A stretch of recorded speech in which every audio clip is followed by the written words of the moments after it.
Hello AP World History students.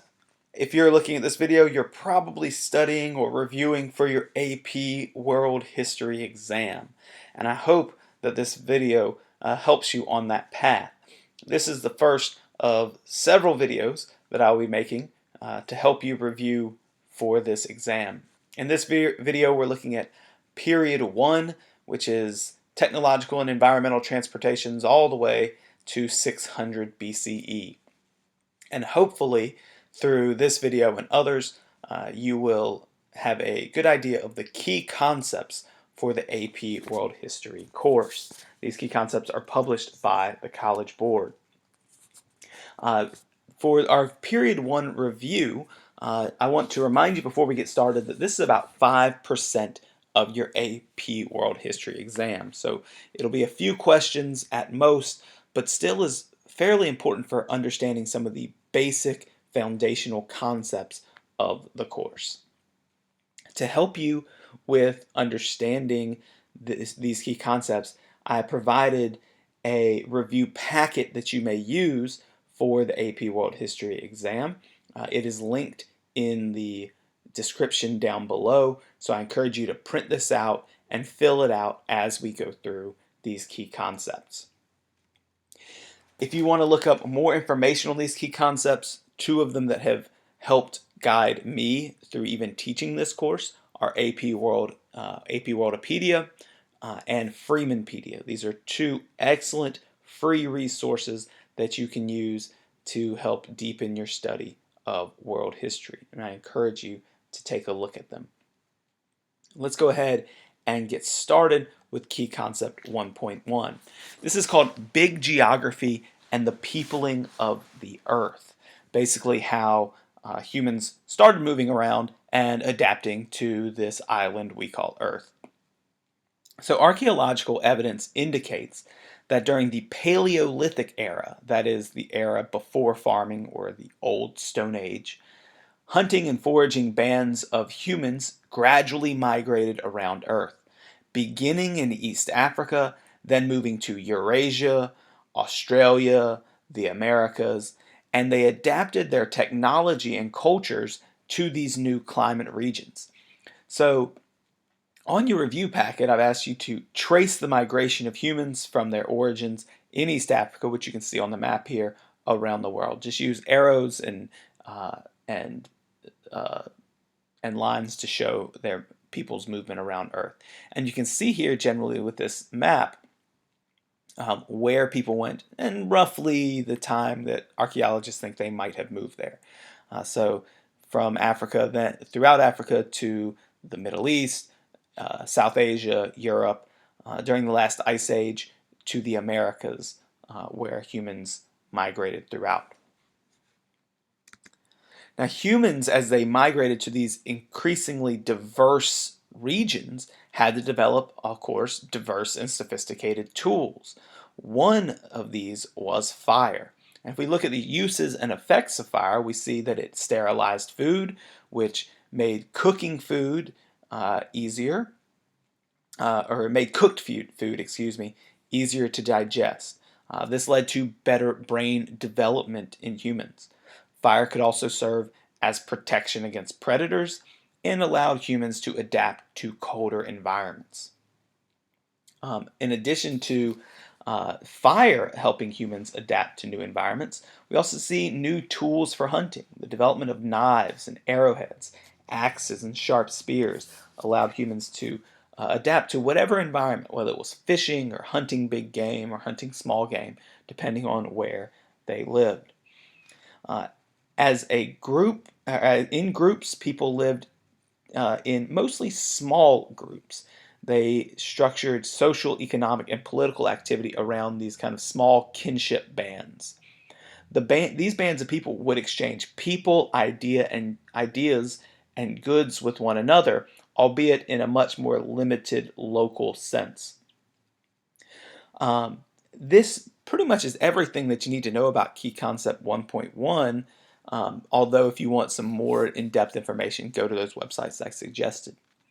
These are some examples of those different climate regions where people moved. You have to imagine that People migrated in everything to everything from rainforests to subtropical climates to tundra climates, and uh, depending on where they were, that meant adapting their lifestyles as well.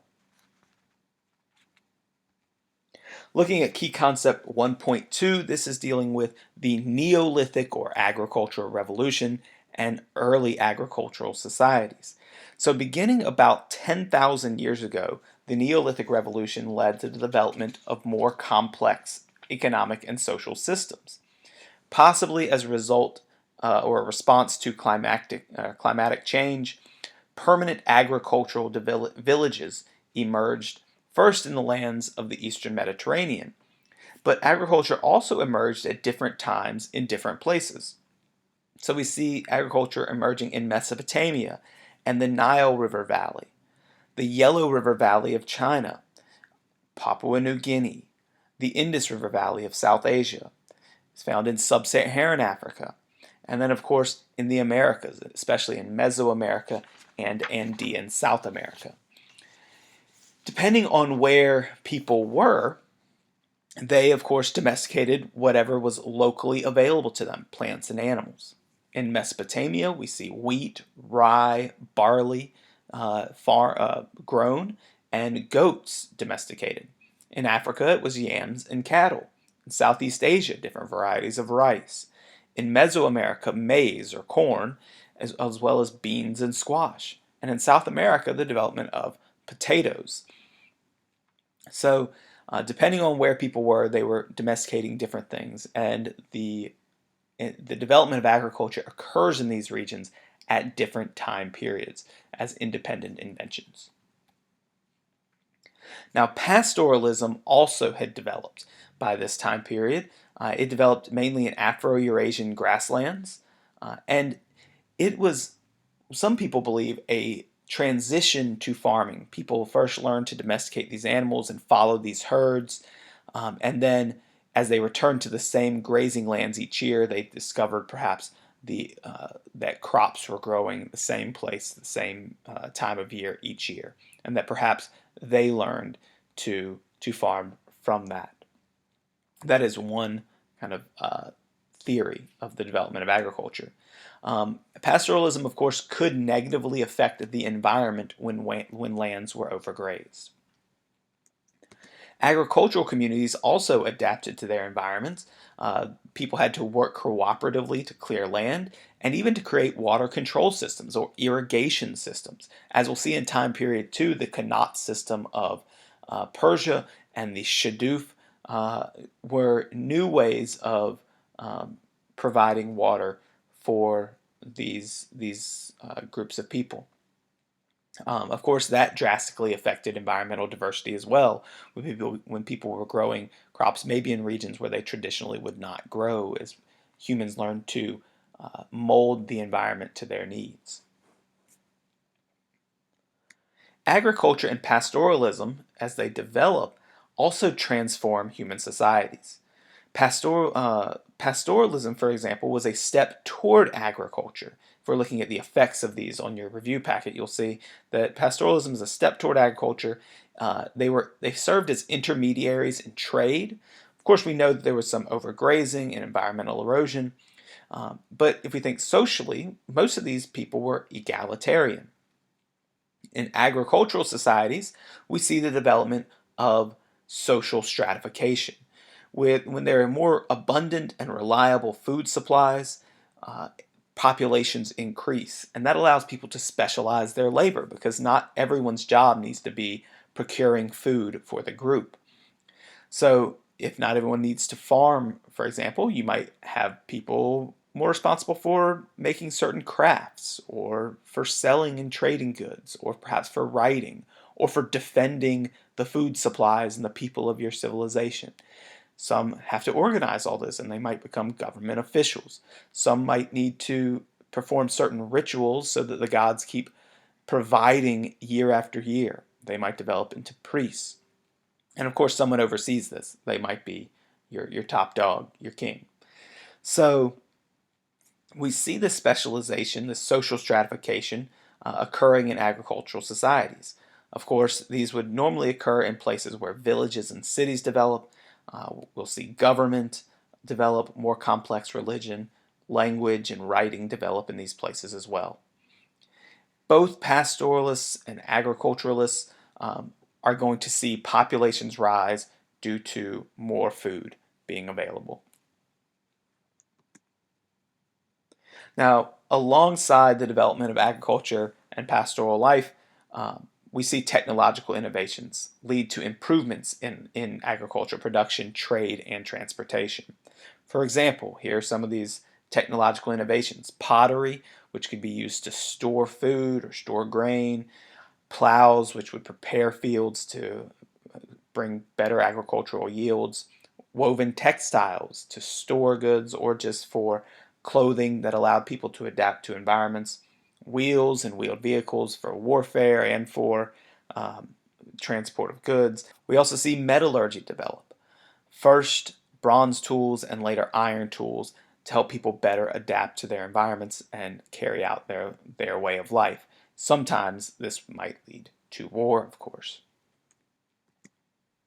Now, lastly, we see in this key concept new forms of social organization, especially patriarchal forms that developed in both pastoral and agrarian societies. Patriarchy is a system of social or government organization in which men hold most of the power and women are largely excluded. This doesn't mean that women are always excluded. We'll see examples where they are quite involved, but overall, patriarchal systems develop, especially as people move away from hunting and gathering, where men and women basically were providing an equal share of work. We'll see the role of women change as, especially when we see the specialization of labor, jobs that men do become more valued over the jobs that women do in these societies, for better or for worse. Take a look at key concept 1.3, the development and interactions of early agricultural, pastoral, and urban societies. And this key concept basically has to do with the beginning of states or organizational units that were able to mobilize labor or resources over a large area. And there are a few core foundational civilizations that you need to know in AP World History. You certainly need to know where they are located. So the ones that you must know are Mesopotamia, along the Tigris and Euphrates river valleys, Egypt, along the Nile River Valley, Mohenjo-Daro and Harappa, along the Indus River Valley, the Shang in the Yellow River or Huanghe Valley, and in the Americas, the Olmec of Mesoamerica and the Chavin of Andean South America. These civilizations you must know, and I provided you in your review packet with a map where you should be labeling those civilizations now. Now, within these core civilizations, we see the first states emerge, especially in Mesopotamia and the Nile River Valley. As I said earlier, states are powerful new systems that mobilized surplus labor and resources over a large area. Rulers of early states often claim divine connections to power, and this can be seen in the works here, these artifacts. The one on the left being the stele that contains Hammurabi's code. At the top is carved a picture of Hammurabi receiving this code from the god Shamash, showing that divine connection to power and giving them legitimacy in their rule. Oftentimes, rulers enjoyed military support as well in order to legitimize their claim to power. As states grew and competed for land and resources, some people were more favorably situated and had access to better resources. A really great example of this is our first empire, the Hittite Empire, who who had access to iron and develops iron weapons, which enabled them to conquer the surrounding territories of people, especially in Mesopotamia, because those people were using kind of brittle bronze tools. The Hittites very much wanted to protect this resource and the knowledge of iron tool making. They would even cut out the tongues of anyone who who knew about this, so that they could not go and spread that knowledge back. Of course, it's hard to keep anything a secret, so it eventually does spread to surrounding territories, leading to their fall. But the Hittites did expand their territory, allowing them to gain even more resources, more surplus food. We see growing populations and conquering as they conquer surrounding states. We also see that pastoralists were often the developers and disseminators of new weapons and modes of transportation. So, some examples of new weapons that are developed by these groups of people and then are traded and this knowledge spreads include composite bows and iron weapons, and new modes of transportation such as chariots and horseback riding. These things are developed kind of independently, and then the knowledge spreads, especially with the help of pastoral groups. And that, I think, is really important to understand the place of pastoralists in this early kind of Neolithic era. And they were very important for trade, especially. Now, culture also played a significant role in unifying states. And it did so through laws, language, literature, religion, myths, and monumental art, as the key concepts tell us. Early civilizations developed monumental architecture, like the pyramids at Giza on the left there and the ziggurats of Mesopotamia on the right. Monumental architecture was not just showing, you know, wealth and power, but they served specific functions, right? So they may have been used for burial of pharaohs or for religious functions. They also served as gathering places. Temples, think about this, monumental temples where people could gather together. Oftentimes marketplaces and trading places might develop near them. They might be places of safety because people aren't going to make war on a religious site. So markets might develop around them. But these examples of monumental architecture were certainly important for unifying states and showing off the power of a state. Urban planning is another way. Whether it was defensive walls, the development of streets and roads in grid patterns, or water and sewage systems. Mohenjo-Daro and Harappa are two good examples of city planning and the development of water and sewage.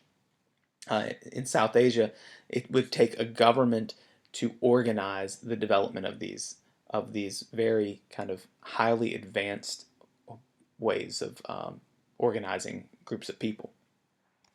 We also see systems of record keeping. There on the left, cuneiform, which you can usually recognize from its wedge shape. Usually it's in some kind of clay tablet. Hieroglyphs on the bottom right there, and other pictographs were commonly used for writing. I don't have it pictured here, but the alphabets develop. For example, the Phoenician alphabet develops in the Eastern Mediterranean, and some forms of record keeping that we don't even recognize really. The quipu, you see there in the top right, developed in the Andean civilization, used systems of knots to keep records. And these systems of writing would develop and then spread from there. There are a lot of other examples of systems of record keeping, whether it's linear A or linear B of the Minoan and Mycenaean civilizations. But there are plenty of examples of this, and certainly it was important for the development of trade and the development of governments. States developed legal codes in this time period that reflected existing hierarchies and facilitated the rule of government over the people. So some examples of legal codes that you should know are the codes of Hammurabi and Ur-Nammu, which you see pictured here. New religious beliefs also developed in this time period to help unify groups of people. On the far left, you see the symbol for Zoroastrianism, and a very good example of one of these early unifying religions in the Persian empires. The development of the capital city of Persepolis is very much linked to Zoroastrianism imagery. The Vedic religions, which would develop eventually into Hinduism, and of course Judaism, Hebrew monotheism, which you see there on the right, would have major influences later on. And it is important to understand that these new religious beliefs that develop in early human history continue to have strong influences in our later time periods. Early in human history, of course, trade is going to expand. It's not going to be overnight, but we're going to see trade go from being local to regional, and from regional to interregional, as civilizations exchange goods, ideas, and technologies. And you need to know three examples of interregional trade for this course. One being trade between Egypt and Nubia to the south, a second between Egypt and Mesopotamia, and a third between Mesopotamia and the Indus River Valley. How do we know this occurred? Mainly through our study of artifacts. For example, Indus River Valley seals that have animals on them and writing on them have been found in Mesopotamia as evidence that trade occurred. And lastly, we see culture playing a significant role through social hierarchies, and this includes patriarchy. It intensified as states expanded and cities multiplied. Of course, we see others growing kind of with states. That's pretty much it for your first set of key concepts. Of course, if you did not understand anything in full, I encourage you to go and look deeper at these topics through one of those sites I recommended. Keep in mind that time period 1 is only 5% of the AP World exam. So as you plan out your studying, you don't want to spend more than about 5% of your time looking at this time period. It's only a few questions, but it is important for understanding some of the foundations, especially in time period 2, which is where I will see you next. Have a good day and good luck on the AP World History exam.